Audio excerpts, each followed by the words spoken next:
सुबह की सैर मंगरू मांगे सबकी खैर।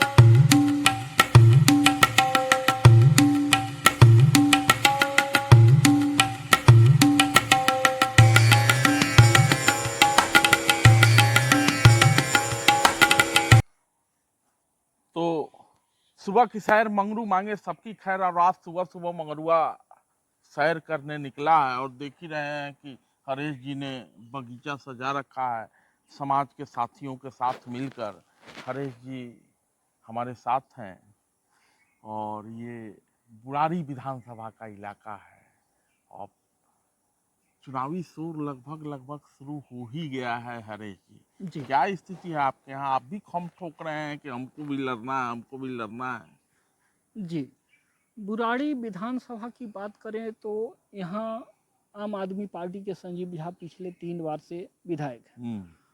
काम के स्तर पर देखें तो यहाँ स्थिति इतनी दयनीय है कि नरक से भी बदतर स्थिति होगी। बगल में आप नाला देख रहे हैं, इसकी सफाई नहीं हुई और जानते हैं इसकी सफाई के नाम पर 48 लाख रुपया निकाल लिया जा चुका है। तो इस तरह से कितने सारे भ्रष्टाचार हैं। बुराड़ी मेन रोड पर जाइए आप, जो 10 मिनट का रास्ता है आपको घंटों लग जाता है, कई गाड़ियां पलट जाती है। दूसरा साल होने जा रहा है, 4 सीवर लाइन की आप जो टंकी है वो नहीं बना पाए हैं और इसको ले जाना है केशव नगर तक। कई 100 करोड़ का ये प्रोजेक्ट है और इसमें इतना बड़ा है कि आपने, लगता है ऐसा कि ऐसी कंपनी को आपने दे दिया है जिसको इसका अनुभव ही नहीं है काम करने का। आप बुराड़ी की हर गलियों को खोद रखा। आप देखिए यहाँ पर महाशक्ति कॉलोनी की सभी गलियों को खोद रखा। मैंने एलजी को कंप्लेन किया तो एक गली 19 फरवरी को एक बना दिया और बाकी सारे छोड़ दिए। बगल में आदर्श सोसाइटी उसको छोड़ दी। जितना भी है बगल में इंद्रप्रस्थ है, एक गली 4-4 बार साल में, एक गली साल में 4-4 बार बन रही है। तो ये तो दिल्ली के लिए कोई नया नहीं है। ये क्या करते हैं कि पहले रोड बनाते हैं, उसके बाद क्या नाम है कि फिर उसको खोदते हैं, फिर उसमें पानी का पाइपलाइन डालेंगे। हम लोग लगभग 30 साल हो गया होगा हम लोग को दिल्ली में रहते हुए जी ना। जी जी और 30 साल से यही देख रहे हैं हम लोग। लेकिन लगा था कि ये केजरीवाल की जो व्यवस्था परिवर्तन वाली सरकार है वो दिल्ली में आएगी तो दिल्ली में कुछ बदलाव होगा, लेकिन ये तो पुराने राह पे चल निकला बड़ी है। उम्मीद थी। हम भी रामलीला मैदान में 10 दिन अपना काम छोड़ के गए थे। बहुत उम्मीद हुई थी कि कांग्रेस के कुशासन से, भ्रष्टाचार से, वंशवाद से एक छुटकारा मिलेगा, एक नई व्यवस्था आएगी। लगा, उम्मीद था कि ये दोनों आईआरएस है, पति पत्नी जो है दोनों आईआरएस है, अब अच्छी खासी नौकरी है, अच्छा खासा पेमेंट मिलता है, ये क्यों आ रहा है राजनीति में, कुछ उद्देश्य लेकर आ रहा है। लेकिन यह तो छुपा हुआ रुस्तम निकला, यह तो डकैतों का भी बाप निकला। जो व्यक्ति कहता था कि हम नाली में उतरकर गंदगी साफ करेंगे, वह तो नाली को और गंदा कर दिया। नाली भर गई। इसने अपने बेटे के माथ पर, सिर पर हाथ रख के कसम खाई थी कि हम न कांग्रेस से समर्थन लेंगे न कांग्रेस को देंगे।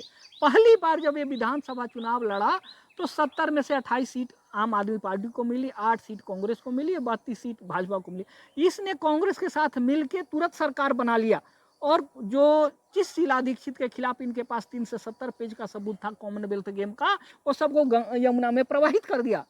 उस पर आज तक कोई कार्यवाही नहीं। जब लोगों ने पूछा तो ये विधानसभा में कह रहे हैं कि आप कंप्लेन करें, हम उस पर कार्यवाही करेंगे, जबकि ऐसा कुछ नहीं होता है। आप विधानसभा में आपको सारी छूट प्राप्त है, आप वहाँ क्या कह रहे हैं नहीं कह रहे हैं उसका कोई बाहर में इशू नहीं है। कभी विधानसभा में सौरभ भारद्वाज ईवीएम को छेड़छाड़ करके दिखा देते हैं, जबकि जब आपको इलेक्शन कमीशन बुलाता है, सुप्रीम कोर्ट बुलाता है, वहाँ नहीं जाते हैं। काहे कि वहाँ आपको पता है कि हम झूठ नहीं चल पाएगा, वहाँ ऐसा कोई छेड़छाड़ होता ही नहीं। उसमें कोई इलेक्ट्रॉनिक मशीन है ही नहीं, कोई तार है ही नहीं जो छेड़ेंगे। मैंने आए थे व्यवस्था परिवर्तन करने के लिए, व्यवस्था का अंग बन के रह गए, यहाँ तक कि व्यवस्था को और गंदा कर दिया। कहाँ है इन दिनों? व्यवस्था समझिए कि आप, कोरोना हुआ था इस दिल्ली में, कोरोना में अगर केंद्र सरकार हस्तक्षेप नहीं किया होता ना तो लाखों लाख लोग यहाँ देख कर जाते। अरबों रुपए से खर्चा करके इन्होंने मोहल्ला क्लिनिक बनाया। मोहल्ला क्लिनिक में बुखार टेस्ट की सुविधा नहीं थी, बुखार टेस्ट की सुविधा नहीं थी। पहले से दिल्ली में डिस्पेंसरी अच्छी चल रहे थे, वहाँ डॉक्टर बैठते थे, दवाइयाँ मिलती थी। उसको हटा के इन्होंने मोहल्ला क्लिनिक बनाया। एक नया कंसेप्ट लोगों को भी लगा कि हमारे मोहल्ला के नज़दीक मिलेगा तो अच्छा रहेगा। उसमें इतना बड़ा घोटाला हुआ कि कोरोना काल के दौरान आप बुखार की जांच नहीं करवा सकते थे। वह तो भला हो कि यह देश की राजधानी है, केंद्र सरकार ने हस्तक्षेप किया और केंद्र सरकार ने दिल्ली की स्वास्थ्य व्यवस्था को अपने हाथों में लिया, जिसकी वजह से कोरोना काल में यहाँ लोग बचे। नहीं तो यहाँ तो आप बुराड़ी में जो हॉस्पिटल है ना, वहाँ वो बना रखा है, वहाँ कई वीडियो आ चुके हैं कि जो मतलब कि सारे काम ठेके पर दिए जा चुके हैं, जांच से लेके सारा काम। जो भी महिलाएं हैं, जो लड़कियां हैं काम पर आती हैं, उसको एक्सटेंड करने के लिए अगर आपको मतलब कि महीना भर काम चाहिए तो आप बिस्तर का सेवा देंगे तभी होगा। इस तरह की वाहियात चीज़ें आ रही है। आप हॉस्पिटल में नकली दवाइयाँ मिल रही है, इससे घटिया क्या बात हो सकती है। तो हरि अनंत हरि कथा अनंता है, और उस कथा का एक हिस्सा है बुराड़ी विधानसभा। हम लोग बुराड़ी विधानसभा में खड़े हैं। यहाँ से पूरबीय संजीव झा 2 बार से विधायक हो रहे हैं, 3 बार और अब तीसरी बार 3 लड़ेंगे। बार एक बार छोटा सा टर्म था, 28 दिन की, मैंने 43 दिन का। हाँ 43 दिन की सरकार थी, उसी समय संजीव झा विधायक हुए थे, और उसके बाद लगभग 2 फुल टर्म उनको मिला है। वो पहली बार जो 43 दिन का था ना, तुरंत लोकसभा का इलेक्शन हुआ, तो लोकसभा का इलेक्शन हुआ तो केजरीवाल को वामपंथियों ने चढ़ा दिया, चने के झाड़ पर चढ़ा दिया कि तुम लोकसभा में आओ, अरे प्रधानमंत्री बन जाओगे। सीधे बनारस से भाजपा के प्रधानमंत्री कैंडिडेट नरेंद्र मोदी के खिलाफ जाके खड़े हो गए, एकदम सीना तान के। यहाँ दिल्ली को उसके राम भरोसे छोड़ दिया। जिस दिल्ली तो के बुराड़ी विधानसभा पे लौटते हैं। बुराड़ी विधानसभा में आप भी ताल ठोक रहे हैं, आप भी कह रहे हैं कि मौका मिले तो मैं भी लड़ूं। कहाँ से लड़ना चाहते हैं और क्यों लड़ना चाहते हैं? संजीव झा आखिर है ही, कुछ ना कुछ काम तो कर ही रहा होगा ना। जी, मैंने कहा है कि अगर मुझे मौका दिया जाए तो मैं बेहतरीन कार्य करके दिखाऊंगा। तो किससे मौका मांग रहे हैं? मौका तो जनता देती है ना। आप दल से मांग रहे हैं, दिल से मांग रहे हैं, जनता से मांग रहे हैं, किससे मांग रहे हैं? नहीं, यहाँ जो चुनाव है लोकतांत्रिक प्रक्रिया है, और लोकतांत्रिक प्रक्रिया के अनुसार दल के आधार पर चुनाव लड़ा जाता है। तो मैं राष्ट्रीय स्वयंसेवक संघ का स्वयंसेवक हूँ, 2 दशक से अधिक समय से जुड़ा हुआ हूँ। 3 साल लगातार 3 टर्म में शाखा कार्यवाह भी रह चुका हूँ। अभी मैं बुराड़ी में प्रचार विभाग में हूँ। यह है कि मुझे काम के प्रति बुराड़ी की जब दशा देखता हूँ ना, तो बहुत पीड़ा होती है। मुझे लगता है यहाँ से अगर बेहतर कैंडिडेट को उतारा जाए तो बुराड़ी में सरकार की तरफ से पैसे की, फंड की कोई कमी नहीं है। कमी है तो काम करने वाले की, मनसा की। यहाँ भ्रष्टाचार है, यहाँ हर चीज में लोग भ्रष्टाचार कर रहे हैं। एक बुराड़ी हॉस्पिटल में आपको सैकड़ों लोगों की अवैध बहाली हुई है, और सारे आम आदमी पार्टी के कार्यकर्ता हैं जो बहाल है यहाँ पर, और सारे मतलब कि पार्टी की सेवा करने के बदले उनको उपकृत किया गया है। तो लोगों को कैसी सुविधा मिलती है भगवान ही जानते हैं। जिस तरह से है, तो बुराड़ी में हर गली में, जिस गली से गुजरेंगे, कहते हैं ना कि इस राह गुजर में जिस गली से आप गुजरेंगे आपको कुछ न कहीं आशिक दिख जाएंगे। तो बुराड़ी विधानसभा में जिस गली से गुजरेंगे आपको संजीव झा के कारनामे दिख जाएंगे। हर गली खुदी पड़ी है। एक गली से घुसिए और सोचिए कि अच्छा यहाँ तो थोड़ा सा रास्ता है, अगली गली से निकल जाएंगे बाहर की ओर, मुख्य सड़क की ओर, तो मुख्य सड़क भी खुदा पड़ा है, गली भी खुदी पड़ी है। बुराड़ी त्राहिमाम कर रही है। उसी में हरेश जी ताल ठोक रहे हैं कि हम जो है संघ के लोग हैं, अगर हमें मौका देती है पार्टी तो हम जी बुराड़ी में मैंने कहा कि भारतीय जनता पार्टी अगर मुझे मौका देती है तो मैं बुराड़ी को इस कुव्यवस्था से मुक्त करूंगा। यहाँ बहुत ज्यादा कुव्यवस्था है, सड़क पर आप चल नहीं सकते हैं, अतिक्रमण हुआ रखा है। 100 फीट की सड़क में आपको 40 फीट अतिक्रमण हुआ है। बुराड़ी मेन रोड पर देख लीजिए कि जो 10 मिनट का रास्ता है, आपको घंटों लग जाता है। कई बार गाड़ियां पलट जाती है। आप घर से निकलते हैं काम के सिलसिले में, किसी से झगड़ा हो जाता है, गाड़ी कोई टच कर गया हो, आपको तैयार हुआ है मारने के लिए। तो सांसद तो आप ही का है, सांसद जी, सांसद के और विधायक का कार्य बटा हुआ है। यह जो है ना, गलियों में जो है यह का काम जो पहले एमसीडी के पास था, वह काम भी अब विधायक के पास है। 2017 में अरविंद केजरीवाल ने क्या काम किया कि एमसीडी के पास झाड़ू लगाने के अलावा बाकी सारे काम छीन लिए। तब क्यों मांग रहा था एमसीडी में भी केजरीवाल, वहां भी आ गए? वहां भी आ गए और सारे दुर्दशा कर दिए कि हल्की सी बारिश होती है तो बुराड़ी में घुटना भर पानी लग जाता है, नाव चलाने की स्थिति हो जाती है 10 मिनट बारिश हो जाए तो। हरेश जी, गांव से निकले थे आप और गांव में रह रहे हैं। ये बुराड़ी भी एक तरह का गांव ही है, दिल्ली का गांव ही है। दिल्ली का गांव ही है। ग्राम सभा का कुछ जमीन वमीन बचा है बुराड़ी में? बुराड़ी में ग्राम सभा की जितनी जमीन है ना, उस सब पर या तो अतिक्रमण हो गया है या विधायक साहब मिलके, सब ने मिलके, हर पार्टी मिलके इसको बेच खाया। हर पार्टी मिलकर? हर पार्टी सब मिले हुए हैं इसमें, इस काम शुभ काम में। मैंने केजरीवाल का जो वो लाइन है कि हाँ, सब मिले हुए हैं सब जी। मिले हुए हैं, यहाँ सारे मिल के बेच के खा रहे हैं। सारे मिलके बेच खा रहे हैं। ग्राम सभा की जमीन स्कूल कॉलेज, ग्राम सभा के गांव के विकास के लिए, पुस्तकालय, गांव के विकास के लिए, मंदिर या किसी और चीज के लिए होता है। यहाँ सब किसी ने घर बना के बेच लिया, किसी ने उसको लैंड यूज में कन्वर्ट कर दिया, वहाँ पर कुछ और दिखा दिया, बेच दिया।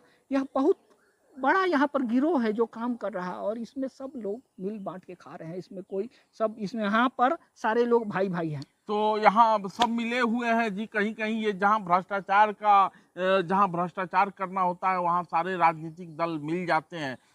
आपकी जैसा कि आप कह रहे हैं कि कहने को मैं आऊँगा तो सुधार दूंगा, तो वहाँ तो आप भी हैं जी, बता रहा हूँ, हम गांव से जुड़े हुए हैं, जमीन से जुड़े हुए हैं। 20 साल से अधिक समय हो गया मुझे मीडिया में काम करते हुए।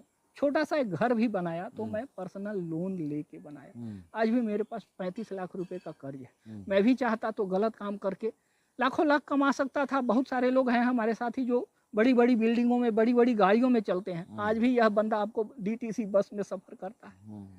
हमें इससे कोई मतलब नहीं है। गांव पर हमारी अच्छी खासी खेती बाड़ी है, और यहीं पर जिस मंदिर पर आप खड़े हैं यह 450 गज का है। हम आए थे उससे पहले यह ऑटो स्टैंड बना रखा था, लोगों ने अतिक्रमण कर रखा था। एक छोटा सा मंदिर था, उसको भी डेवलप नहीं होने दे रहे थे लोग। तो ये मंदिर बन चुका है। मंदिर के बगल में जो नाले की जमीन थी, जहाँ नाला है, उसको भी हरीश जी ने, आप देख रहे हैं कि किस तरह से सजा दिया है। तो उम्मीद करते हैं कि हरीश जी को अगर पार्टी मौका देती है, ऐसे लोकतंत्र में पार्टी मौका नहीं देती है, और जनता से आप जुड़ना चाहते हैं तो निर्दलीय का विकल्प है। जी, यहाँ निर्दलीय का विकल्प है, लेकिन निर्दलीय को स्वीकारना जो है ना, बहुत रेयर से रेयर केस में होता है। वह तभी होता है जब उनको पता चलता है कि वह व्यक्ति फलाने पार्टी से था, लड़ चुका है, या किसी और का उस पर माथ पर हाथ है। यहाँ तो है कि कोई गॉड फादर है नहीं। आपको जमीन से जुड़े हुए हैं, जमीन का काम करना है, जमीन के लोगों के साथ काम करना है। तो जैसे आप, है ना, जो लोग पार्टी से या निर्दलीय खड़ा होते हैं वो सारे या तो थैली सा है या गलत तरीके से काम से पैसा निकाला है। उनको अपना आपको प्रोजेक्ट करना है कि चलो भाई कुछ पैसा इसमें भी दे दिया जाए, हो तब भी अच्छा, ना हो तब भी अच्छा, कम से कम एक प्रोजेक्ट तो हो जाएगा कि ये है, तो कम से कम थाने से लेके सबका वो बना रहेगा कि उस पर कार्यवाही करने से पहले एक बार सोचेंगे कि इसको 1000 आदमी का समर्थन प्राप्त। तो मात्र 6 महीने बचे हुए हैं चुनाव के। जुलाई हो ही गया, फरवरी में चुनाव है। हालांकि कुछ लोग ये भी कह रहे हैं कि पहले भी चुनाव हो सकता है। हालांकि केजरीवाल साहब जेल में। संजीव झा थोड़ा डरा डरा नजर आ रहे हैं, कहीं दिख नहीं रहे हैं इलाके में। क्या टिकट उकट पत्रकार के नजरिए से, कार्यकर्ता के नजरिए से नहीं, पत्रकार के नजरिए से क्या सूंघ रहे हैं? देखिए, केजरीवाल ने इसी उम्मीद से यहाँ पर आम आदमी पार्टी और कांग्रेस का जो गठबंधन हुआ था ना, वहाँ कुछ जगहों पर टिकट खड़ा किया था। वहाँ 8-8, 10-10 विधायक थे। ठीक, उसके बावजूद न आम आदमी पार्टी न कांग्रेस का एक व्यक्ति लीड कर सका। यहाँ केजरीवाल के सारे विधायक होने के बावजूद 3 टर्म में आपका ये मौजूदा विधायक बुराड़ी का विधायक रह चुका है। पिछला चुनाव 83,000 वोट से जीता। उसके बावजूद आप अपने क्षेत्र से लोकसभा का चुनाव दोनों पार्टी, कांग्रेस और आम आदमी पार्टी मिल के भी नहीं निकाल पाते। तन मन धन से लगा होता है, उनकी वजह से ये सीट निकाल नहीं सके। तो हरीश जी के पास धन तो है नहीं, लेकिन संघ है, और संघ, कलयुग में संघ में शक्ति होती है, और संघ की शक्ति जब हरीश जी के पास खड़ी होगी तो पार्टी खुद ब खुद सामने आ जाएगी। और हरीश जी ये उम्मीद कर रहे हैं कि उन सारे शक्तियों के गठजोड़ से जो शक्ति पुंज बनेगा, उसमें हरीश जी की नैया भी पार हो जाएगी। लेकिन बड़ा सवाल ये है हरीश जी कि पिछले विधानसभा चुनाव में ये सीट जदयू गठबंधन को चली गई थी, और यहाँ से जदयू ने अपना प्रत्याशी उतारा था। इस बार भी नीतीश कुमार आपके साथ हैं? जी, इस बार भी ज़्यादा चांस है कि यह सीट जदयू को मिलेगा। पिछले बार शैलेंद्र कुमार को मिला था, ठीक है ना। वहाँ क्या हुई ना, जदयू का निशान छाप तीर, और जो शिवसेना है ना तीर धनुष, वहाँ लोग कंफ्यूज हो गए और अधिकांश वोट तीर धनुष को पड़ा। शिवसेना को जानबूझ के आम आदमी पार्टी ने पैसे देके खड़ा कराए थे, और वह जानबूझ के, यहाँ तो महिलाएं हैं, अनपढ़ बहुत सारे लोग हैं, पढ़े लिखे लोगों की संख्या कम है, तो सीधे चुनाव चिन्ह देखते हैं। और उन कई लोग ऐसे मिले मुझे बाद में जो पता चला कि देना था जदयू को, दिया शिवसेना को। तो गठबंधन की जब परिस्थिति होती है, और अगर बाई दी वे दिल्ली में भी गठबंधन, हालांकि गठबंधन तो बिहार तक है, नीतीश कुमार एनडीए में है, अगर वैसी गठबंधन, तो वैसे में क्या करेंगे आप? जी, यहाँ मैंने सोशल मीडिया के जरिए नीतीश कुमार, उनके राष्ट्रीय कार्यकारी अध्यक्ष संजय कुमार झा, दोनों को मैंने अपनी तरफ से बोला है कि यह आपका सीट अगर आपको तरफ से भी मिलता है तो ज़मीन से जुड़े व्यक्ति को आप टिकट दें, जिससे ऐसी नौबत ना आए कि अगली बार भी आप 83,000 की जगह 1 लाख वोट से हारने चले जाए। आप किसी थैली शाह को उतारेंगे या किसी ऐसे पार्टी पैसे वाले को जिसका ज़मीन से कनेक्शन ही नहीं हो, जो लोगों को जानता ही नहीं हो, तो फिर आपको फिर या तो टिकट वो डिपॉजिट करेगा। एक छोटी सी घटना मैं बताता हूँ। सीतामढ़ी लोकसभा, बिहार का सीतामढ़ी लोकसभा, वहाँ डॉक्टर विमल कुमार को टिकट मिला था। सीतामढ़ी के नामी सर्जन है। लोगों ने कहा कि 10 करोड़ रुपए देकर इन्होंने जदयू का टिकट लिया। 2 दिन में ही कार्यकर्ताओं ने उनको पैसे से इतने तबाह कर दिए, वो टिकट सरेंडर कर दिया। अगले दिन ऐसी हुई कि भाजपा के विधायक सुनील कुमार पिंटू को जदयू में इन्होंने शामिल किया और लोकसभा का टिकट मिला और वो निकल गए। तो गठबंधन की राजनीति में गठबंधन के जो दल हैं वो कोशिश करते हैं कि किसी भी तरह पहले तो सीट उनके किसी कार्यकर्ता को जाए, नहीं तो अंतिम उद्देश्य उनका ये होता है कि सीट निकालना है, और सीट निकालने में जब दोनों गठबंधन साथ होंगे तो शैलेश कुमार लड़ें या हरेश कुमार, क्या फर्क पड़ता है। धन्यवाद।